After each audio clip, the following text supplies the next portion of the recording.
सरकार ज्या मते बसलेलं आहे, ज्या बहुमताने ईव्हीएमचं जे सरकार आहे त्यांना संरक्षण देतं आणि जेवढेही भ्रष्ट मंत्री असतील त्यांना संरक्षण देत राहील. आम्हाला पहिलं वाटलं होतं, आम्ही ओपनली कौतुक पण केलं होतं, त्याची एक अपेक्षा पण आम्ही म्हणून दाखवली होती की आता नवीन सरकार बसल्यानंतर सत्ताधारी पक्ष असेल, विरोधी पक्ष असेल, राज्याला एका चांगल्या रस्त्यावर नेऊ, आपण चांगल्या एका मार्गाने नेऊ पुढे.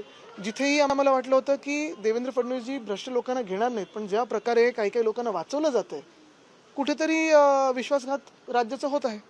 सरकार ज्या मते बसलेलं आहे, ज्या बहुमताने ईव्हीएमचं जे सरकार आहे त्यांना संरक्षण देतं आणि जेवढेही भ्रष्ट मंत्री असतील त्यांना संरक्षण देत राहील. आम्हाला पहिलं वाटलं होतं, आम्ही ओपनली कौतुक पण केलं होतं, त्याची एक अपेक्षा पण आम्ही म्हणून दाखवली होती की आता नवीन सरकार बसल्यानंतर सत्ताधारी पक्ष असेल, विरोधी पक्ष असेल, राज्याला एका चांगल्या रस्त्यावर नेऊ, आपण चांगल्या एका मार्गाने नेऊ पुढे. जिथेही आम्हाला वाटलं होतं की देवेंद्र फडणवीसजी भ्रष्ट लोकांना घेणार नाहीत, पण ज्या प्रकारे काही काही लोकांना वाचवलं जातंय, कुठेतरी विश्वासघात राज्याचा होत आहे.